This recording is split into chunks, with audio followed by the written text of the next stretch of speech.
Good afternoon. I'm Jacob Diaz and welcome to this UI7 news update. We start this update locally as a third and fourth person has been diagnosed with measles in the Champaign area, making this officially an outbreak. However, according to an official at the Champaign-Urbana Public Health District, the community is well prepared for this type of outbreak. I talked with Julie Pride, the administrator of the Public Health District, and she says that over 95% of the Champaign community is vaccinated for measles. This puts it above the threshold of herd immunity, which means that most of us should be covered. She says that people who have previously been vaccinated shouldn't have to worry about contracting the disease, but urges those who haven't been vaccinated to do so, especially children.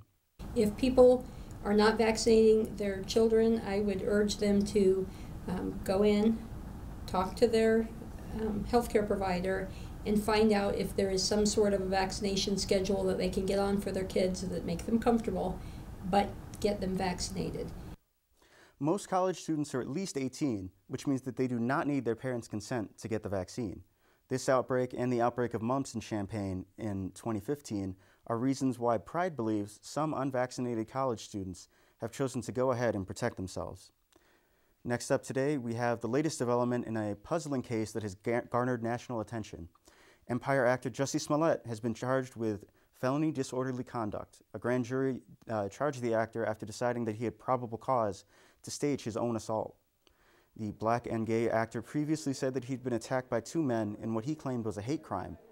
But after news hit of the attack on social media, Smollett received an outpouring of support. But the tone of voice surrounding the case started to change when investigators found that Smollett's story didn't add up. Surveillance cameras do not show the attack, and there are no witnesses of the attack. Earlier today, Smollett turned himself into authorities, and now he faces charges that could land him in jail for up to 3 years. His bond has been set at $100,000. So now we're going to take a quick look at your weekend weather. Today we have a high of about 41 with partly cloudy skies, a low of about 25.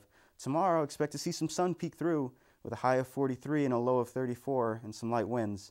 But that sun is going to be short-lived. We're expecting some rain to come through on Saturday with a high of 52. Hopefully some warm weather to stick around. After all, baseball is right around the corner. Baseball fans already had to wait all winter to see what kind of contract top player Manny Machado would get in free agency. And now that the wait is over, the numbers do not disappoint. The San Diego Padres have signed Machado to the biggest free agent contract in American sports history.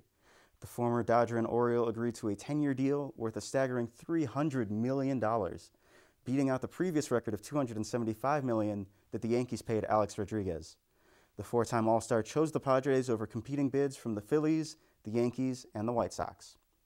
Meanwhile, the Illini baseball and softball teams had a stellar weekend of their own. Softball season is well underway as the teams swept through their Big Ten ACC Challenge games over the weekend.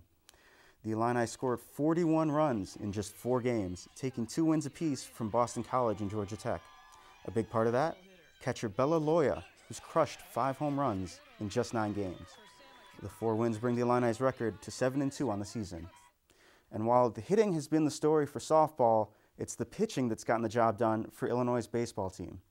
The Illini got off to a great start this weekend, winning all 3 of their games behind some ace performances on the mound. The weekend was capped off with a shutout of Sacred Heart. Cirillo Watson tossed 6 clean innings, striking out a career high of 8, and hotshot freshman Aiden Maldonado helped to finish it off. Maldonado has been as good as advertised out of the bullpen so far, striking out 3 of the 6 batters that he's faced. Hopefully soon we'll see Bryce Harper join Machado in this free agency craze in baseball.